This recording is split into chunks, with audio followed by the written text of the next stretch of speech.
Richard Benjamin Speck grew up in the flat expanses of rural west-central Illinois. Where was you born at, Richard? Where was I born? Yeah. Kirkwood, Illinois. When was you born? December 6, 1941. Speck entered the world the day before the Japanese sneak attack on Pearl Harbor. Day out of Fort, all hell broke loose next day. And stopped since. Richard was the seventh child of Benjamin and Mary Speck, a hard-working couple who struggled every month to pay the mortgage on their modest house. To provide for his new son, Benjamin Speck picked up more hours at his many odd jobs, working as a farmhand and laying roof tiles. When Richard was old enough, his father took him to a nearby lake to fish for bluegills. The outings became special moments where Richard had his father all to himself. The carefree time spent with his father was a respite from the austere, deeply religious household run by his mother. The family attended the United Presbyterian Church, and Mary insisted on strict rules against smoking and drinking. Her husband once endured a severe reprimand after having a beer at a fish fry. In 1947, Richard lost the light-hearted influence of his father when Benjamin died of a sudden heart attack. The 6-year-old was devastated. His elementary school classmates noticed changes in his behavior. Richard began whining and eating crayons, acting more like a toddler than a second grader to get extra attention from his teachers. We were watching a movie, and I happened to glance back and notice the teacher with Richard Speck sitting on her lap. I asked her, "Why was Richard sitting on your lap?" And she replied, "Oh, Richard Speck was acting like such a big baby. I couldn't think of any better place to put him." At home, Richard was spoiled by his older sisters, but received little comfort from his destitute, widowed mother. Soon after Benjamin's death, a traveling insurance salesman named Carl Lindbergh began courting Mary Speck. Their marriage in 1950 solved Mary's financial problems, but Lindbergh was the exact opposite of Richard's sober, hard-working father. He had a criminal record that included arrest for forgery and drunk driving. 8 months after Richard's mother remarried, the couple picked up and moved to Dallas with Richard and his younger sister, Carolyn. 9-year-old Richard deeply resented his mother's decision to remarry and relocate, and he let it show. Years later in prison, Speck would recall that the disruption in his family life made it easy for him to reject his strict religious upbringing. Preacher says, "Oh, we got a new bassist in here. Well, we're going to give you a service to pick out 3 hymns."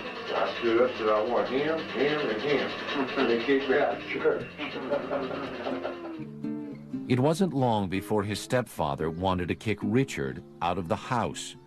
He would get drunk, call Richard a gutter rat, and tell him he couldn't stand the sight of him.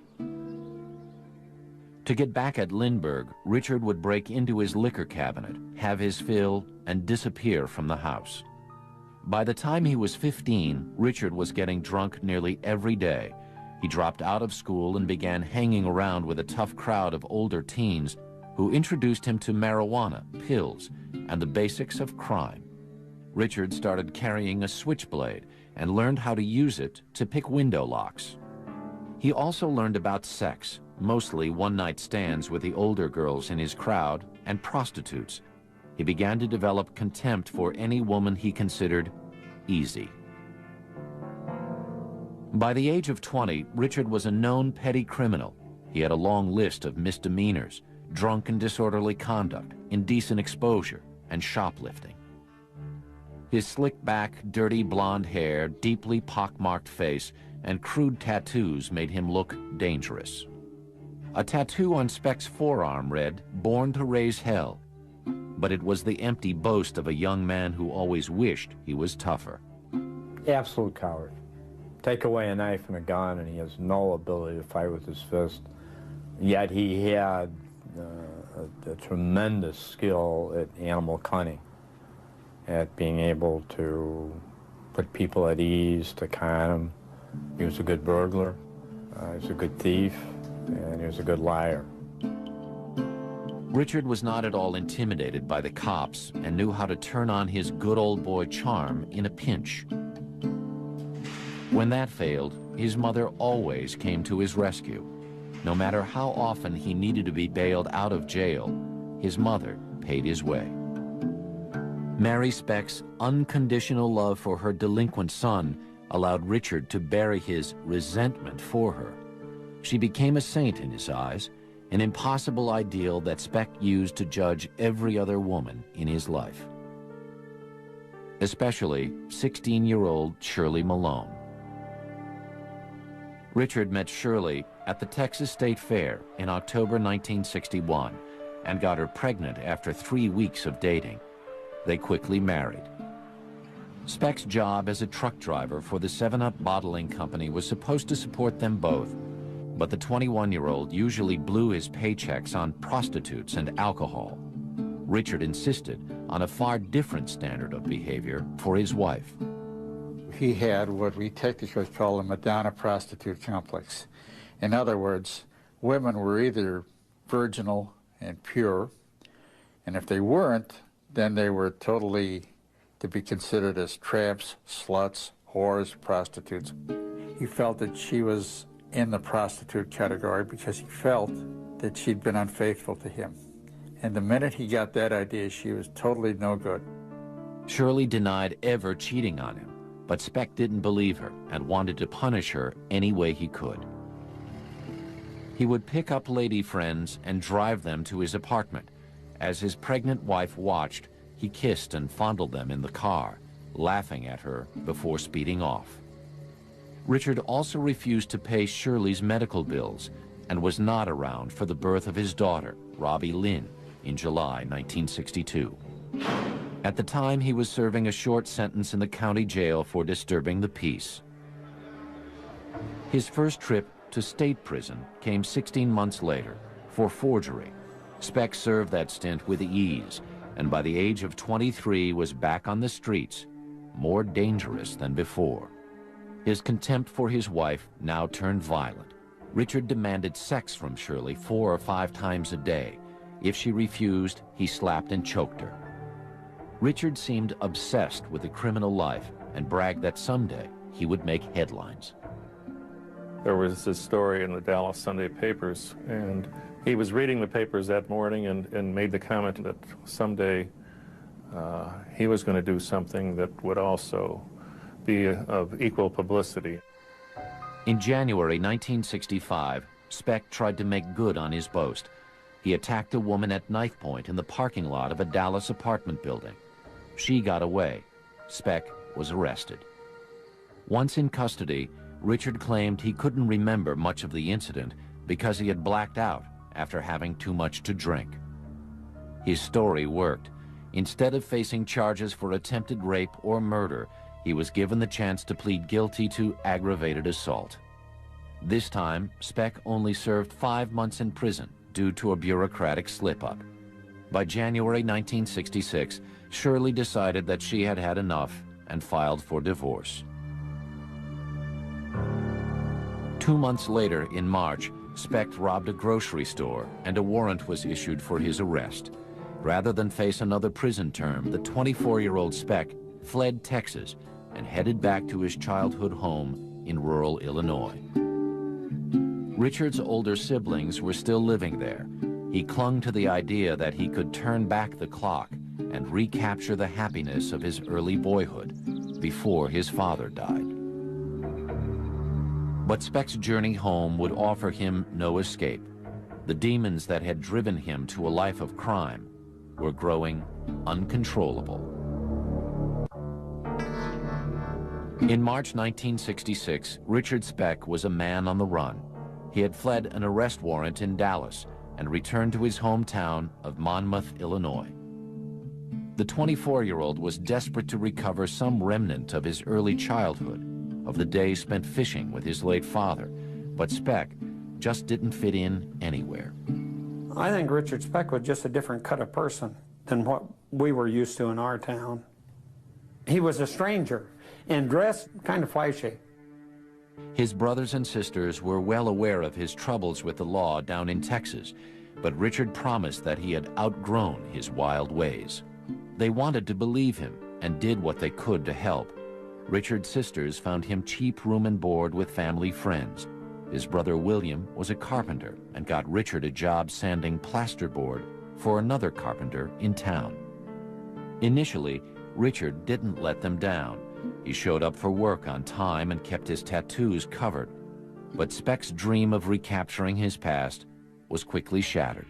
After only 2 weeks in Monmouth, he learned that his ex-wife Shirley had remarried.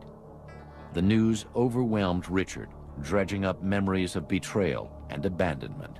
He quit his job, moved into a cheap hotel, and lost himself in a haze of alcohol and pills. One night, Richard tagged along with a group of locals for some late-night drinking in a neighboring town. During the car ride, Richard started bragging about the woman in Dallas who he had nearly killed. He started talking about the woman in Texas that he'd threatened with a knife, and it was different than all of us guys that I drank with, you know. We talked about different stuff than that, you know, so it was a little bit off the wall for our group of people. When they arrived at the bar and sat down, Speck showed off an 8-inch hunting knife he called his insurance policy in case of a fight. He was somebody to be scared of or apprehensive of, but I was scared of him. Plain and honest truth, I was scared of him. Speck's rage was building, and his need to avenge what he considered his ex-wife's betrayal was driving him to commit an even more violent crime. On the night of April 2nd, 1966, Speck broke into the home of a 65-year-old woman in Monmouth. Speaking softly and brandishing a knife, he blindfolded the woman and politely assured her that she would not be harmed if she complied. After raping her, he sliced her housecoat into strips and used them to tie her arms and legs together. Then he disappeared. The woman told police her attacker had a soft southern drawl. In a small town on the Illinois prairie, few people fit that description, and Speck became the prime suspect. After brief questioning by police, he skipped town. One act of criminal behavior led to another. Once he went down that road, it was apparently difficult or impossible for him to turn back. Speck was being chased by the law for the second time in as many months. He was running out of places to hide. His last chance was Chicago, where his sister Martha lived with her husband, Gene Thornton. Richard showed up on their doorstep claiming he had left Monmouth because the local mafia was trying to force him to sell drugs for them. The couple didn't believe him, but Gene found Richard work as a merchant seaman.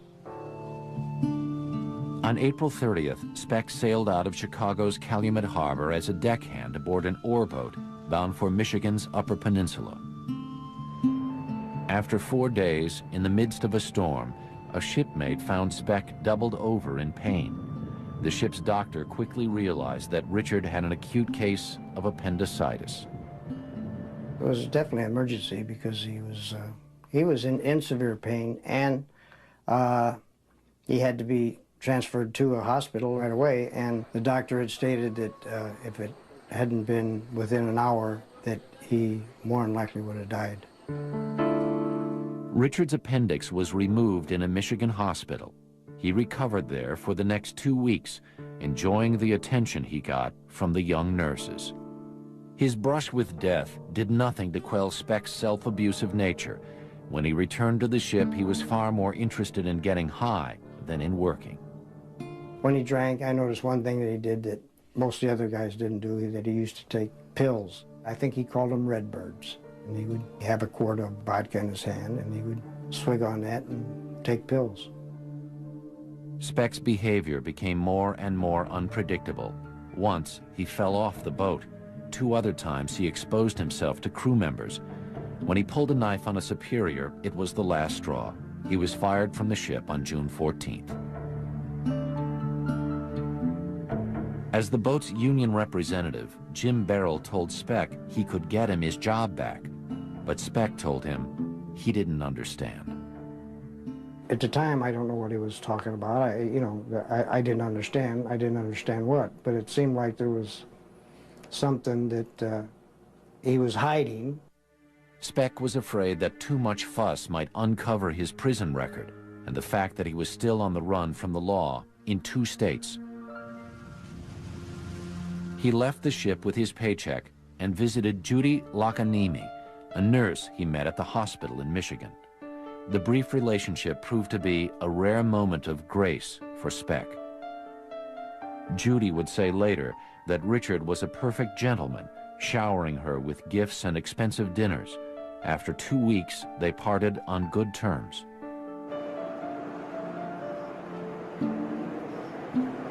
Richard returned to his sister's house in Chicago broke. For the next 2 weeks, he did nothing but nap on the couch and read comic books. His sister finally kicked him out, insisting that he find a job on another ship. On July 12th, he did. But when Speck boarded the boat, he was told that his position had been given to a deckhand with more seniority. Speck was furious. He sulked off with his meager belongings and spent the rest of his money on liquor. He ended up in a quiet little grove next to the Union Hall called Luella Park. Next to the park was an apartment building used by South Chicago Community Hospital to house dozens of its senior nursing students. Speck had seen the pretty young women coming and going. Just 3 weeks before graduation, they were cramming for their final exams. Richard Speck finally had nowhere left to go. His life was in utter shambles, and his rage was about to explode.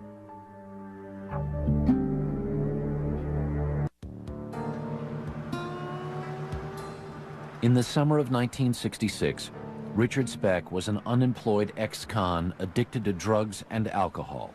He was flat broke, alone, and a fugitive. He couldn't get employment. He already had a wrecked marriage. He was taking pills heavily. He was drinking heavily. Here was a person whose life was going downhill in a hurry. Speck had always believed that he was somehow destined to shock the world. He was about to realize his ambition. On the morning of July 13th, Speck waited outside the National Maritime Union Hall on Chicago's South Side, hoping for a berth on a merchant ship. There was none available. So he called his sister Martha, begging for help. Within the hour, she met him in front of the hiring hall and gave him $25. With money in his wallet, Speck had no reason to wait for work. He left for the nearby Shipyard Inn, but not before taking another long look at the apartment complex down the block, filled with young nursing students. Speck took a room at the inn and spent the day drinking and following a middle-aged woman from bar to bar. Around 6 that evening, he approached her on the street, forced her at knife point up to his room, raped her, and stole a .22 caliber pistol from her purse. Stealing the gun bolstered Speck's nerve. Just after 10 p.m., he walked to the apartment building by Luella Park, dressed in black, armed with the pistol and his switchblade. Speck pried open the back window screen and entered the apartment from the rear. He climbed the stairs, came to a bedroom door, and knocked. 23-year-old Corazon Amorao, a native of the Philippines, opened the door. Speck leveled the gun at her. He led Amorao at gunpoint through the apartment. Within minutes, Speck roused 5 other women from sleep and herded them all single file into the largest bedroom. With a wave of the .22, he sat them down and lit a cigarette. He was very beguiling. He sat on the floor, smoked cigarettes, laughed, talked to him, kept telling me he wasn't going to hurt him. He just wanted to get their money and leave town. Smiling and using his softest Texas drawl, Speck said that he planned to jump a ship heading for New Orleans and began collecting money from the 6 women one by one.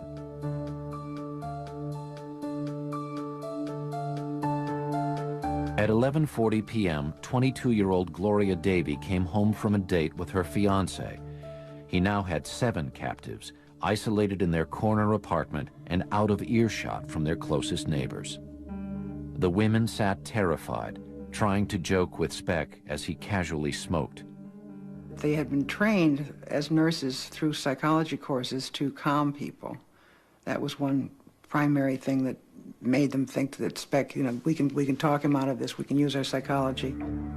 But the women fell silent when Speck crushed his cigarette, stood up, and flipped open a switchblade. He sliced a bedsheet into long strips, careful to keep the gun within easy reach. He tied each of his prisoners up, binding their hands behind their backs and knotting their ankles tightly. I think he went there to rob them, and I think he went there to see what sexual pleasures might result from the robbery without any clear intent of homicide. This video, made years later while Speck was in prison, is the only time on record that he spoke of that night. What you locked up for? They count murder. Did you kill him? Sure I did. Why? Just one there night. In minutes, Speck had all 7 young women helpless and immobile on the floor. First, he grabbed 20-year-old Pamela Wilkening, and she showed him her contempt. One of them spit on me in the face. Said she was going to kick me out of the lineup. The insult enraged Speck. He took Wilkening to a bedroom across the hall, gagged her, and pinned her to the floor, intent on raping her. But 2 other nurses, Mary Ann Jordan and Suzanne Ferris, unaware of what was going on, walked into the room, surprising Speck. At that point, all of his rage exploded. The women tried to run away, but they never made it out of the bedroom. And there was 2 more there, so I off them. Speck stabbed them over 20 times with his switchblade, then turned his attention to the other young women. Wound up trying to kill off all the women. Over the next 4 hours, Speck methodically killed 6 more of his captives, washing their blood from his hands after each murder. Why you use the gun? Why did you prefer to use a knife? It doesn't make too much noise. It has in no shape to run. The knife's quiet. Speck's nonchalance in the video belies the brutality that he unleashed that night. Valentina Passion's throat was sliced through to her larynx. Patricia Matuzak suffered a vicious kick to her midsection. He saved Gloria Davy for last. She was the one that was flirting with him. She was the last one to do it. I knew I had all the time in the world. I took her down there to this part. If her jaw cocky, said, get naked, bitch. On Gloria, it would seem that Speck unleashed a lifetime of buried rage toward all women, especially his mother and his ex-wife. He dragged her downstairs to the couch, raped and sodomized her, then strangled her to death. After checking the large bedroom for valuables and survivors, Speck strolled out of the front door and into the night. He stopped on the Calumet River Bridge to toss his bloody switchblade into the water. He went to bed that night at the Shipyard Inn, believing he had committed the perfect crime. By daybreak, reports of the slaughter were front-page news. Our next-door neighbor, Mrs. Windmiller, asked me if I heard this awful screaming. And may we get the other descriptions, Doctor, where the other bodies were and what happened? In the east bedroom, there were 2 girls lying on the floor. The only thing that I might say to this man is that he is psychologically sick, and he ought to turn himself in. He ought. As I said before, this is the crime of the century, because innocent... There were far more questions than answers. Who would do this? 8 young women who were doing good in the world. All they wanted to do was heal people as nurses. So the questions were, how could they all be killed at once? How did he do it? And then who was he, and was he still in the city? That morning, Richard Speck was just a mile from the crime scene. confidently drinking in the same seedy bars he had been in the night before. But Speck had made a mistake. He'd left a survivor. Throughout the massacre, Corazon Amarau had been huddled under a bed just a few feet away, praying furiously. When he heard that there was a survivor, that's when he immediately changed his name, called a cab, went to Cabrini Green to leave a dead-end trail, and did everything to escape his identity and escape Chicago. Speck wound up a mile and a half west of Chicago's business district, among the bums of Skid Row. He checked into a 90-cent-a-day room under the name R. Franklin. Speck didn't stray far from his hotel, knowing the police would have all public transportation from the city well guarded. By Saturday, July 16th, evidence against Speck was overwhelming. 33 fingerprints were lifted from the crime scene. Based on Corazon Amarau's positive identification, the prints were matched to Speck through Dallas police. Chicago Police Chief O.W. Wilson publicly named Richard Speck responsible for the murders of the 8 student nurses. The uproar surrounding the case made Speck's capture seem inevitable, but Richard Speck had no intention of ever facing his accusers. In July 1966, Richard Speck was the most wanted man in America for murdering 8 young nurses on Chicago's South Side. He hid away in a Skid Row hotel, but realized that escaping the city was impossible. 3 days after the murders, on July 16th, Speck polished off a quart of cheap wine, smashed the bottle, and used the jagged glass to rip gashes through the veins in both his arms. Richard lay down beneath a ceiling of chicken wire in his hotel room, slowly bleeding to death, trapped by the publicity that he had always vowed he'd get. But even slashing a wrist and arm would not prove to be a way out. The hotel handyman discovered Speck and called police. When the cops arrived, they didn't recognize Speck. They rushed him to Cook County Hospital, where his identity was discovered, just beneath the dried blood caked over his arms. And I wiped the blood away, and there was "Born to Raise Hell." And I looked at the nurses and I said, "This is the fellow that the police are looking for." Within hours, hundreds of reporters were descending on the hospital for a glimpse of the notorious killer. Speck's court-appointed lawyer, Gerald Getty, and prosecutor Bill Martin received access. I guess you expected to see horns growing out of his head, but to me, he did not look capable of being a person who could murder 8 people. Behind Speck's dull eyes was a savagery that only his victims knew.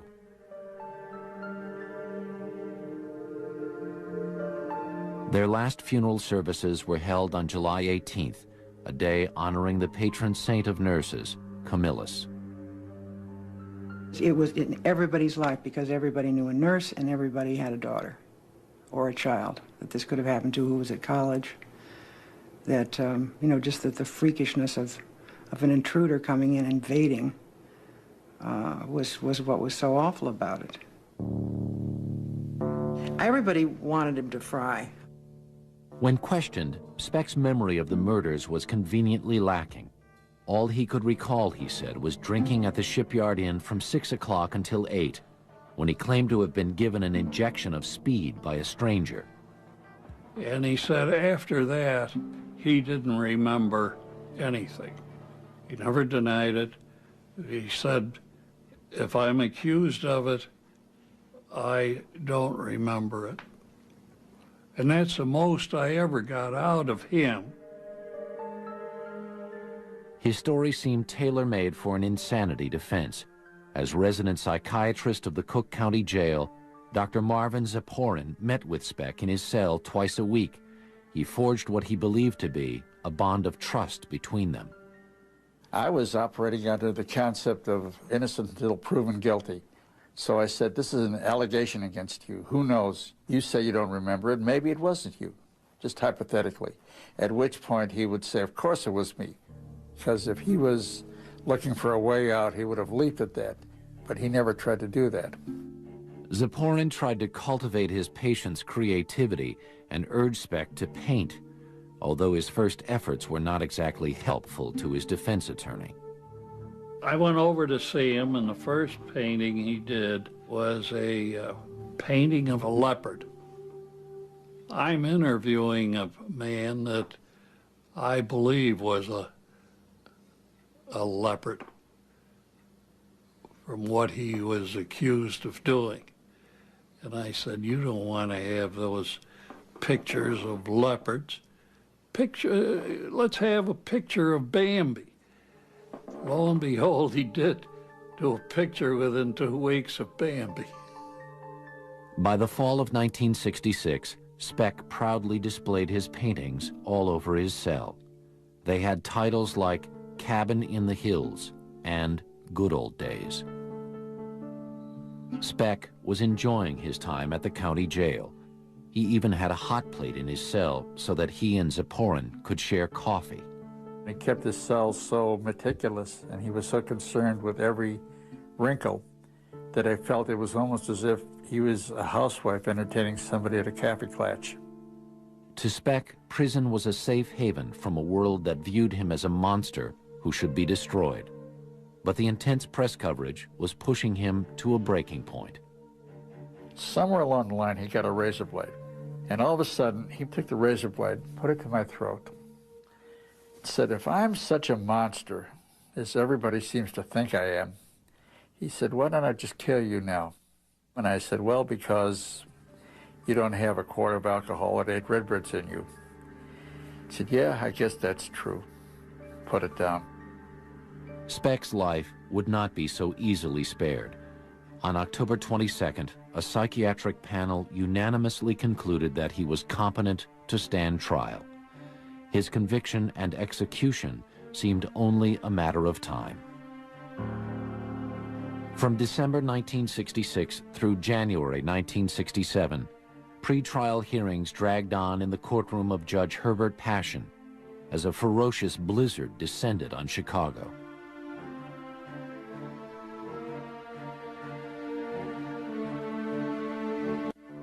Speck had long resigned himself to the fact that he would die for his crime. He says that when we get to court, Judge Passion, who hates me with a purple passion, as he put it, he's going to sit there with his band of angels and they're going to crucify me. The mass murder had attracted so much publicity in Chicago that the judge moved the trial downstate to Peoria, where it began on April 3rd. Without drugs or alcohol to bolster his courage, Speck became the shy little boy he had been as a second grader. He wanted to hide from people. He didn't want all this publicity. He would not go into the courtroom until they took him up to the window on the door and he could see me in the courtroom. Then he would go out. On the second day of testimony, prosecutors called Corazon Amaral to the stand to identify Speck. I asked the standard question if she saw the man in the courtroom today. And I kind of thought she would just point, because she was really frightened of Speck. Instead, Corazon got off the witness stand, walked straight up to Speck, thrust a finger in his face, and said defiantly, "This is the man." Almost solely on the strength of her testimony, the jury found Speck guilty and sentenced him to death. He said, you see, they finally are going to kill me. Speck was fully prepared to pay for his crimes with his life, but he was not at all prepared for the struggle to survive on death row in one of the country's toughest prisons. In 1967, Richard Speck arrived on death row at Stateville Prison in Joliet, Illinois. The 26-year-old had every reason to fear he would be killed long before he got to the electric chair. In prison, convicts who raped and murdered women were deeply despised. On death row, it would seem that Richard Speck didn't stand a chance. There were 3 other inmates on death row at the time that had killed 3 guards, and they immediately started agitating Speck. scaring him with what we were going to do to him, and to the point where he was almost climbing the walls. After only 4 days, the warden was forced to transfer Speck to the prison's isolation unit for his safety, where he began working as a janitor. He asked if he could paint his cell. I got him the paint, and he painted his cell and did a very nice job of it. And so then we give him a job of painting the entire isolation unit, to which he did. Speck's prison work afforded him a little freedom, which he exploited for petty scams. He cleaned out the sewer pipes and hid jars of raisins inside them to ferment into alcohol. He also started smuggling cigarettes.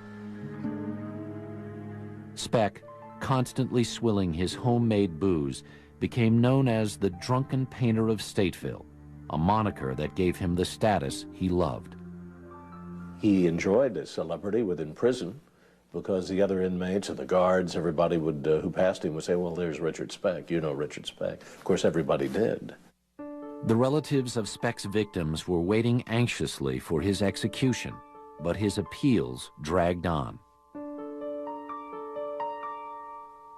Then, in June 1971, the U.S. Supreme Court reversed Speck's death sentence, ruling that during his jury selection, potential jurors had been improperly excluded. Without a death sentence hanging over his head, Speck settled into his new life. It was the most stable existence he had known since early childhood. The structure and style and position of authority he held in prison were the highest position he ever held in society. If a hurricane blew down the prison, the only prisoner who would not walk away would be Richard Speck. Beginning in 1976, just 10 years after the brutal murders, Speck became eligible for parole. The families of the slain women were forced to relive their nightmare. I don't think that they should ever release him, and I hope and pray that people will never forget this case and back us up after we're gone. Speck was repeatedly denied parole.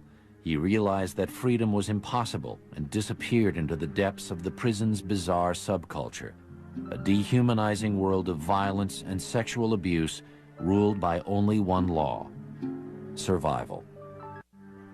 By 1991, Richard Speck had been in prison for more than half his life. On December 5th, only 1 day shy of his 50th birthday, he suffered a sudden heart attack. He was rushed to the hospital but could not be saved. The life of Richard Speck, notable only for one savage night of violence, was over. His family didn't want his body. Nobody did. And he was cremated, and no one knows except two people where his ashes were even strewn. But the legacy of his heinous crimes did not fade away quite so easily. In 1996, Chicago investigative journalist Bill Curtis uncovered a grotesque reminder of Richard Speck. The disturbing video in which Speck discusses the murders and shows evidence of his bizarre life behind bars. How'd you feel after killing those ladies? Like I always felt. Had no feeling.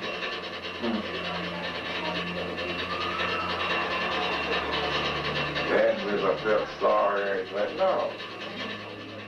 More shocking than Speck's lack of remorse was his change in appearance. Apparently through the use of hormones, he had transformed his body to ensure his survival in one of America's most dangerous prisons. He had the certain trappings of a female body that made him very desirable to inmates. The breasts and the, silk feminine underwear were all part of a scheme by which he kept himself alive, and not only alive, but well supplied with goodies like liquor and cocaine, because he was what's known as a queen bee in the penitentiary. And it worked. He didn't get killed like Dahmer. Absolutely cunning survivor. Yeah, Johnny knew how much fun I've had. It turned me loose. That's also what disappointed a lot of people. We wanted him to hurt. We wanted him to be in pain. We wanted him to die. But Speck may have suffered a fate worse than death. 25 years of humiliation and abuse. Do you like being by men? Absolutely. Have you always liked being by men? Sure. You wearing blue pants today? Yeah. Can you see? Take some of that Huh? off. Take some of that off. Take one off? They could have been prostituting him out too, and maybe they were. He was probably punished more the way it went than had they have executed him. It was a grotesque transformation. The psychiatrist who became Speck's only confidant believes that by forfeiting his manhood, Speck found a way to punish himself for his crimes. He felt that somewhere along the line, he had to experience the same kind of degradation and humiliation that he had inflicted on others. To feel that he had taken a woman's place, was being used as he had used women. He was a miserable person who lived a miserable life. I think he got his justice. Get out of prison. So often we create a monster out of Richard Speck. And sometimes it is worthwhile to back off and say, well, maybe he wasn't a monster. Maybe he was all too human. That is the most frightening thing of all. They are predators. She was like Spider. He was a perfect killing machine. And their prey is human beings. He would literally squeeze the last gasp of breath from his dying victim's body. This is the crime of the century. Who would do this? Biography's profile of serial killers continues.